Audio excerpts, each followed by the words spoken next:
अच्छे हैं।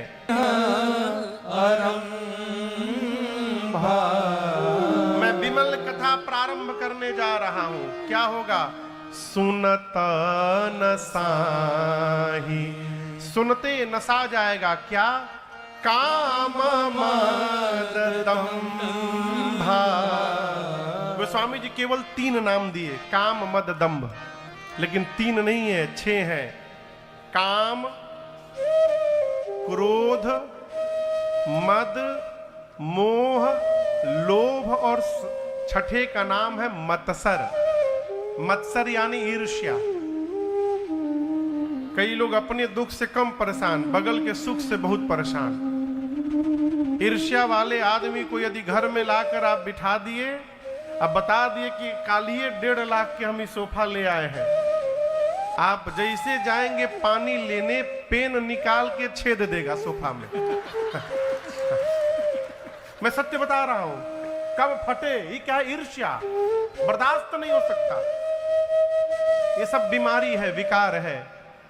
गोस्वामी जी कहते हैं ये जो 6 विकार है जीवन के, ये भगवान की कथा सुनते सुनते धीरे धीरे ये विकार जीवन से समाप्त हो जाएंगे। ये कथा की महिमा है। अच्छा आप बताओ, आप में से कितने लोग के पास गाड़ी है? भले 2 चक्का हो, बाइक हो, स्कूटी हो, कम से कम इतने लोग के पास है। गाड़ी का ब्रेक कम लगने लगे तो क्या करते हैं? कहिए। उसी में चलावत है। कहां ले जाते हैं? सर्विस सेंटर पे। कितने दिन पर ले जाते हैं? 2 महीना 3 महीना पर सर्विस सेंटर में ले जाते हैं ना। नहीं ले जाएंगे तो क्या होगा? ब्रेक फेल हो जाएगा, धुआं छोड़ने लगेगा, गाड़ी में से आवाज निकलने लगेगी। इसलिए गाड़ी को हर 2-3 महीने पर सर्विस सेंटर में ले जाना पड़ता है। ये जो आप पंडाल देख रहे हैं, ये पंडाल 9 दिन के लिए विदाउट एनी कॉस्ट इस गाड़ी का सर्विस सेंटर खुला हुआ है। मनुष्य रूपी गाड़ी का ये सर्विस सेंटर है। आइए यहां पर मोबिल चेंज करवाइए, दिमाग का मोबिल, ब्रेक व्रेक टाइट करवाइए, नहीं तो कहिया धुआं फेंकने लगेगा गाड़ी, कोई भरोसा नहीं है, गोस्वामी जी कहते हैं कि रामचरित मानस एहि नाम। इस ग्रंथ का नाम क्या है? जोर से कहिए। रामचरित मानस। आम भाषा में हम लोग रामायण कहते हैं, लेकिन ये रामायण नहीं है। क्या है? रामचरित मानस। ये नामकरण करने के पीछे कई कारण हैं। एक तो मैं आपको बताऊं, गोस्वामी जी इस बात की घोषणा करते हैं, मैं जो कथा लिखने जा रहा हूं, ये मैं लिख नहीं रहा हूं, मुझसे लिखवाया जा रहा है। कौन लिखवा रहा है? तो भगवान शंकर कहते हैं कि रचि महेश निज मानस राखा। भगवान शंकर ने इसकी रचना की। रचि महेश, भगवान शंकर ने इसकी रचना की। रचि महेश। कहां रखा? डायरी में नहीं रखा, निज मानस राखा, अपने मन में रखा। पाई सुसमय शिवासन भाखा। उचित समय आया तो भगवान शंकर ने मां पार्वती के सन्मुख इस कथा को प्रकट कर दिया। गोस्वामी तुलसीदास जी कहते हैं, मैं वही रामचरित्र लिखने जा रहा हूं जो शंकर जी के मानस से प्रवाहित हुआ है, इसलिए इनका नाम रामचरित मानस पड़ गया। और दूसरा कारण,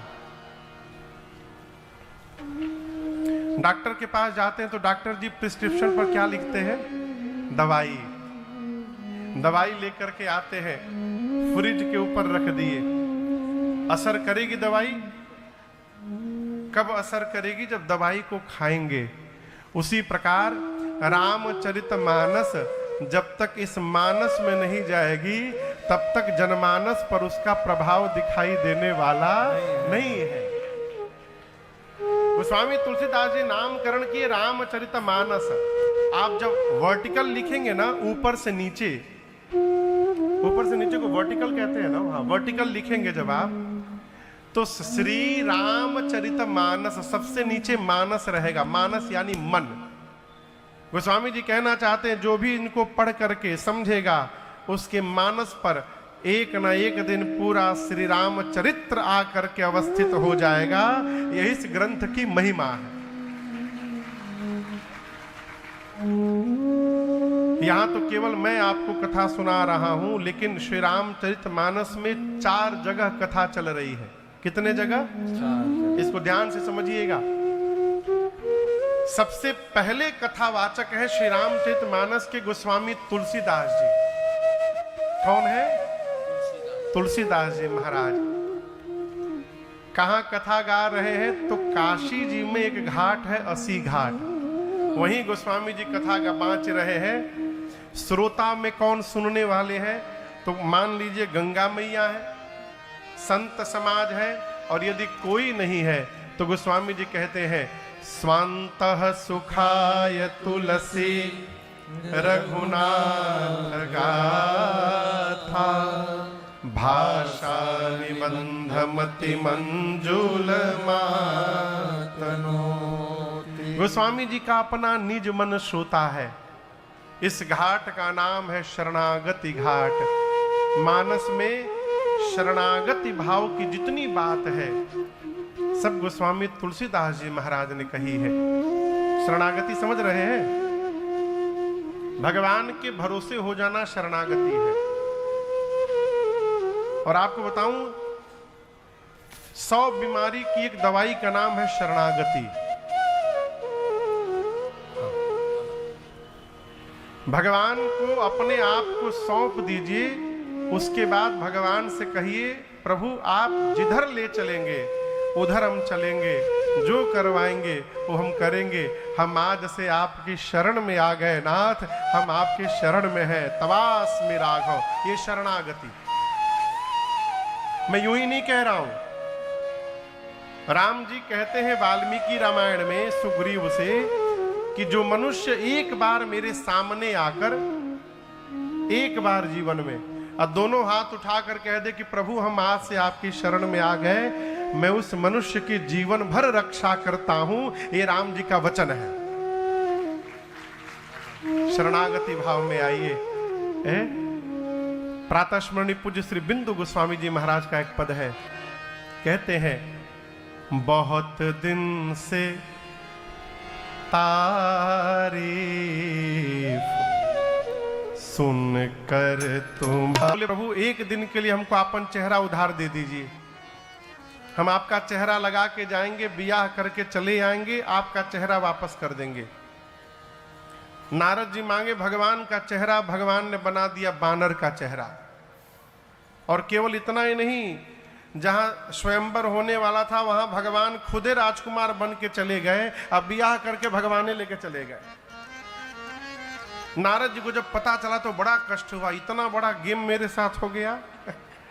हम मांगे थे उनसे चेहरा, हमको बानर बना के खुदे बियाह कर लिए।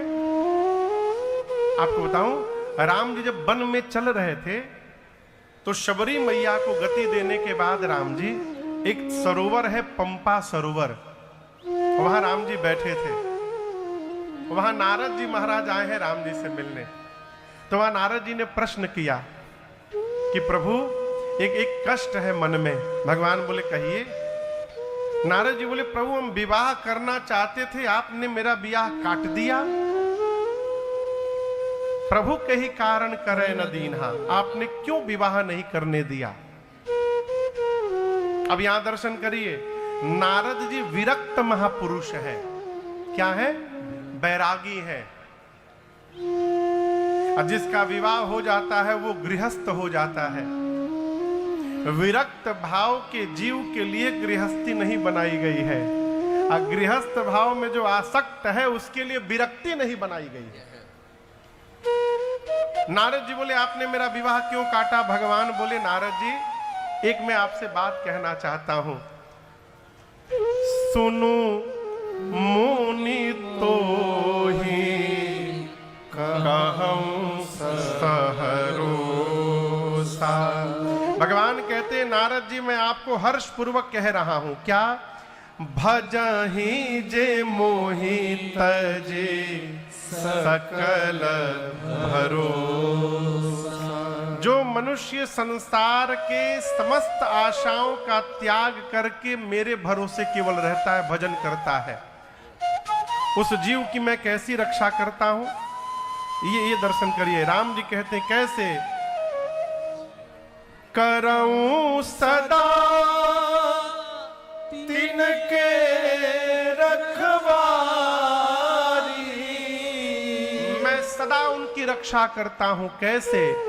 जिमि बालक राखे महतारी। जिस प्रकार मां अपने बच्चे की रक्षा करती है, उसी प्रकार मैं उस जीव की रक्षा करता हूं। अब आप सोचिए, 1 साल का बच्चा है, छोटा बच्चा, वो जो माई की गोद में छोटा बच्चा बैठा है, देखिए वो सामने, यदि उस बच्चे को यहां से बंबई जाना होगा तो मां से नहीं बोलेगा कि मां हमार कपड़ा रख लेना, पाउडर रख लेना, कजरौटा रख लेना, तौलिया रख लेना, कुछ नहीं बोलेगा। वो आनंद में है। मां अपना भले भूल जाए लेकिन बच्चे का नहीं भूल सकती, उसका सब सामान रखती है। उसी भाव से यदि हम भगवान के शरणागत हो गए तो हमको अपनी चिंता नहीं करनी होगी, भगवान ही हमारी चिंता करते रहेंगे। लेकिन उतनी कई लोग शरणागत होने के बाद भी दिमाग लगाने से नहीं बाज आते। कहते प्रभु हम आपकी शरण में, उसके बाद भी प्रभु नौकरी लग जाए, वो जमीन हो जाए, प्लाट हो जाए, वो फैक्ट्री हो जाए, ये क्या है? वो ये शरणागति नहीं है, है?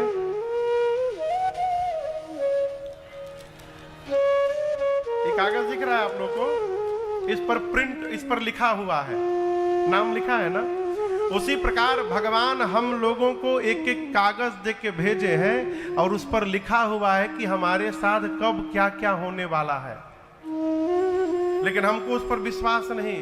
हम उस कागज को प्रिंटर में डाल के और कंप्यूटर पर बैठ के अपन अपने मन वाली लिख ले रहे हैं कि ऐसा हो जाए प्रभु, ऐसा हो जाए, वैसा हो जाए, ये बिगड़ जाए, ये बन जाए।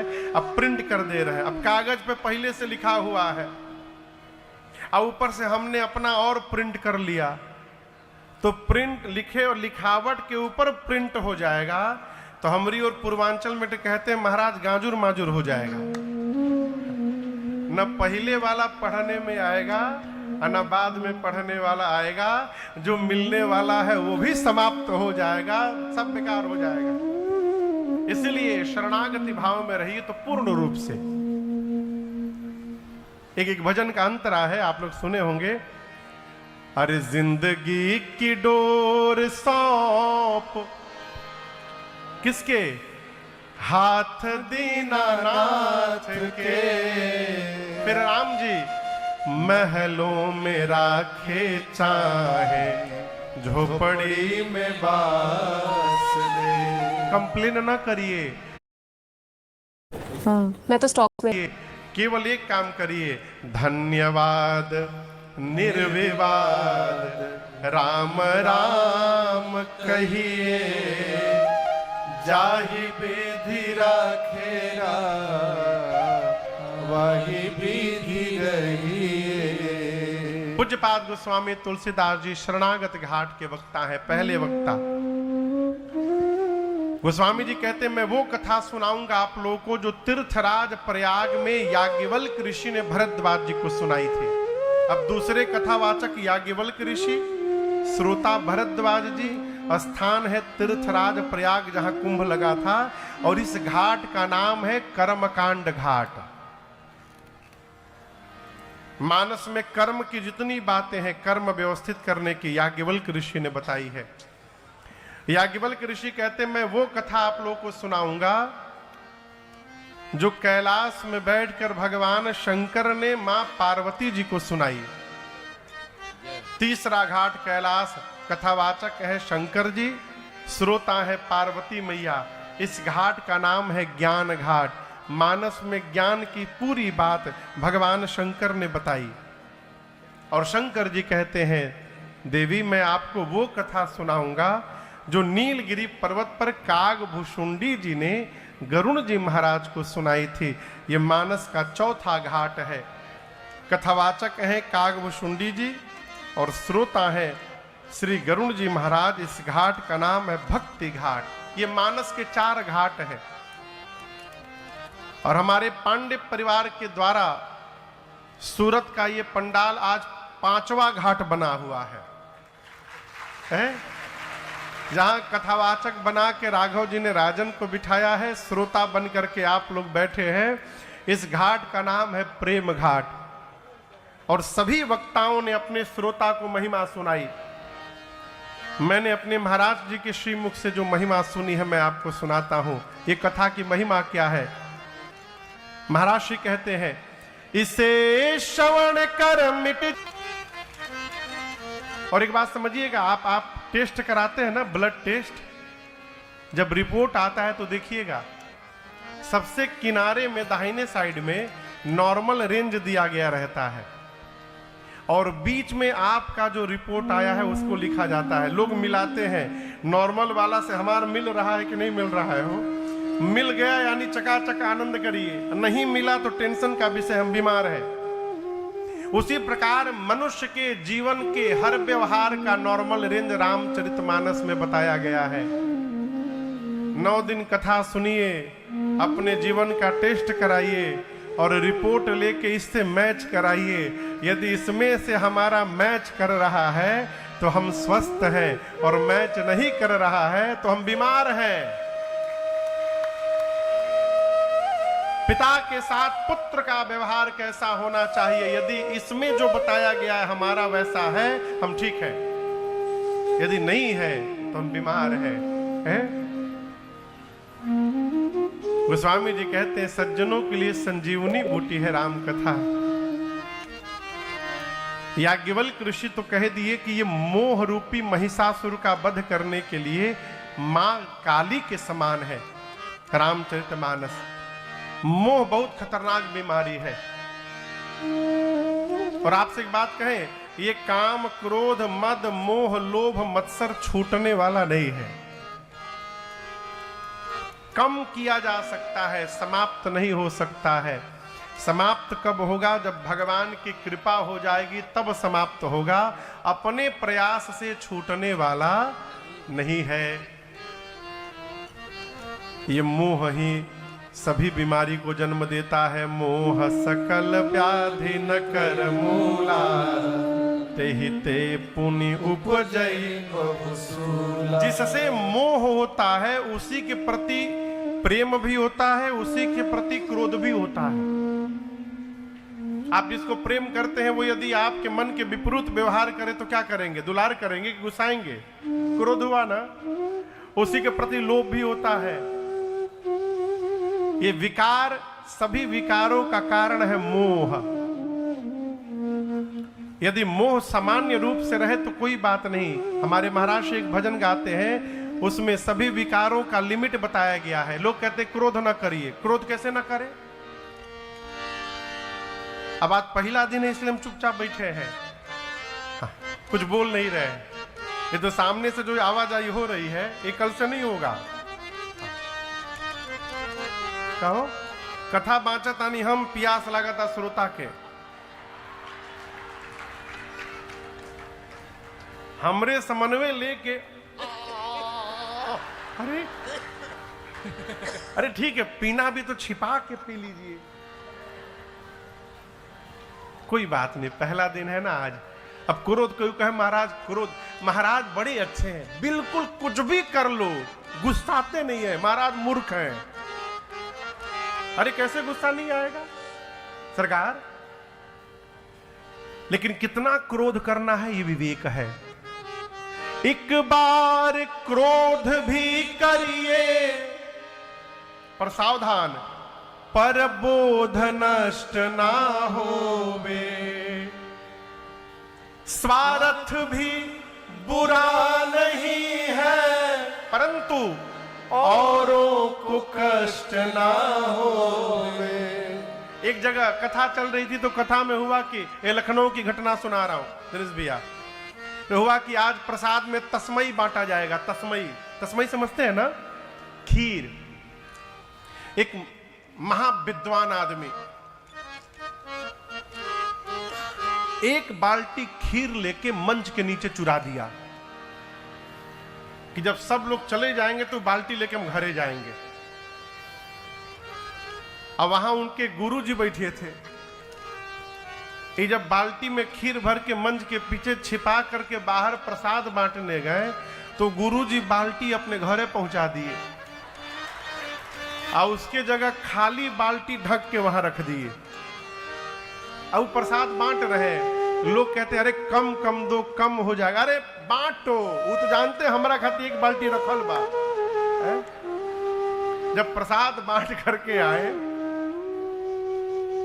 और जब सबके जाने के बाद देखे बाल्टी तो खाली, लोग कथा में भी चोरी कर रहे हैं। बताइए, शुरू किए प्रवचन तो किसी ने कहा आपने क्या किया था?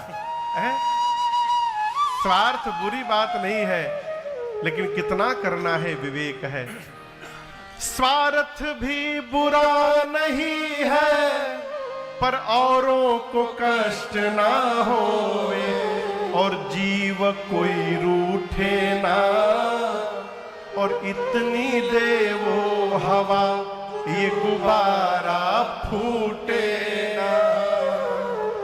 अरे कर्म करो पर ध्यान रहे, पथ छूटे ना, और इतनी दे वो हवा ये गुब्बारा फूटे ना।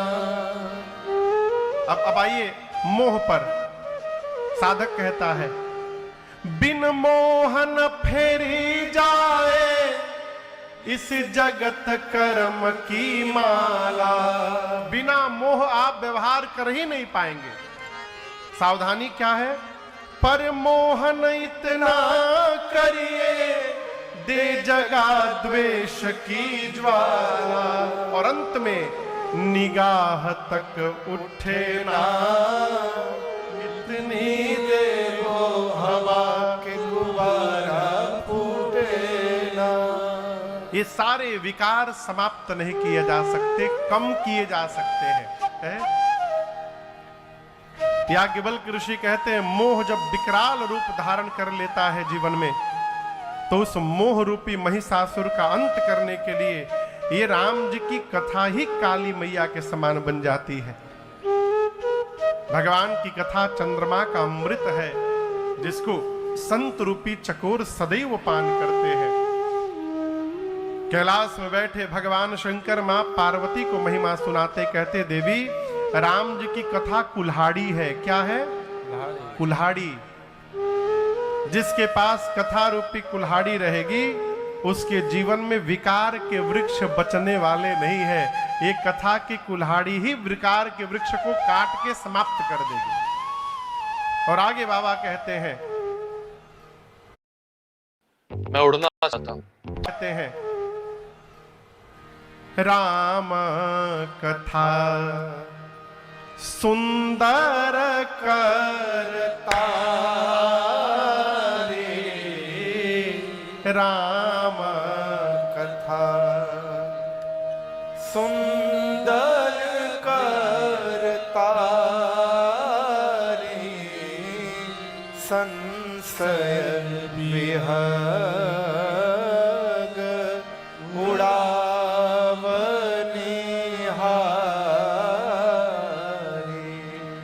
भगवान शंकर कहते हैं राम जी की कथा हाथ की सुंदर ताली है। क्या है? क्या है? ताली, सुंदर ताली। सुंदर ताली जो मधुर मधुर ताली ताल पर गिरे। कई लोग दो ही तरह के ताली बजाओ थे, एक तो सुंदर ताली और एक ताली भगवान मालिक है, बजाई दे तो काने फाटी जाए। ताली क्यों कह दिया शंकर जी ने कथा को? अब आप बताओ। इस पंडाल में बहुत सारे कबूतर, पक्षी, तोता, मैना, चिड़िया आके बैठ जाएं, बहुत सारे, और आप बीच में धीरे धीरे गए और जाकर उनके बीच में एक बार ताली बजा देंगे तो क्या होगा? कहिए। पक्षी उड़ जाएंगे। शंकर जी कहते हैं देवी, जिस प्रकार हाथ की ताली बजने से पक्षी उड़ जाते हैं, उसी प्रकार राम जी की कथा वो ताली है जो भी बजाएगा, जीवन में संशय के जितने पक्षी बैठे हैं सारा संशय उड़ जाएगा, समाप्त हो जाएगा। भगवान की कथा संशय का शमन कर लेती है। ये 3 घाट पर कथावाचक ने महिमा गाई, चौथे घाट पर श्रोता ने महिमा गाई। भगवान जिन पर चलते हैं उनका नाम है गरुड़। और आप याद रखिएगा, दूर रहने वाले जीव को उससे भी अधिक सावधानी पास में रहने वाले जीव को करनी चाहिए। जो भगवान के निकट है, सदगुरु के निकट रह रहा है, उसको और सावधान रहना चाहिए। क्यों?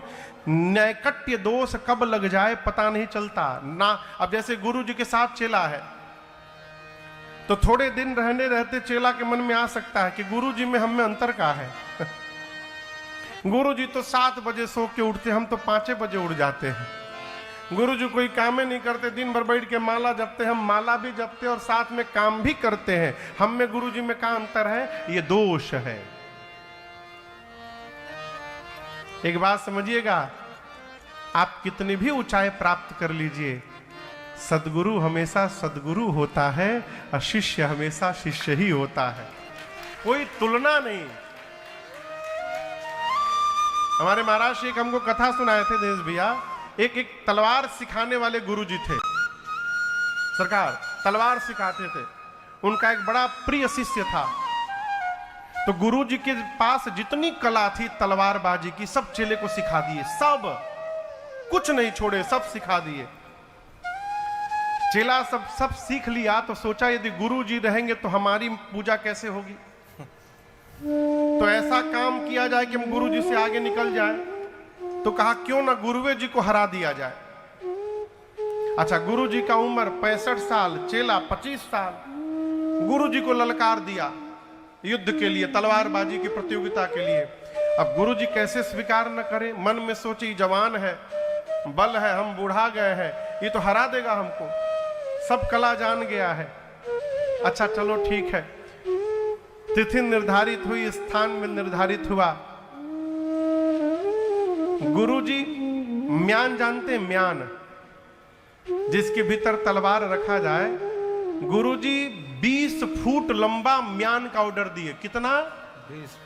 20 फुट लंबे म्यान का ऑर्डर दिए गुरुजी। ये बात जैसे चेले को पता चली, चेला समझ गया अच्छा गुरुजी 20 फुट लंबा तलवार लेके आ रहे हैं कि हम दूरे से हमको गुरुजी मार दें।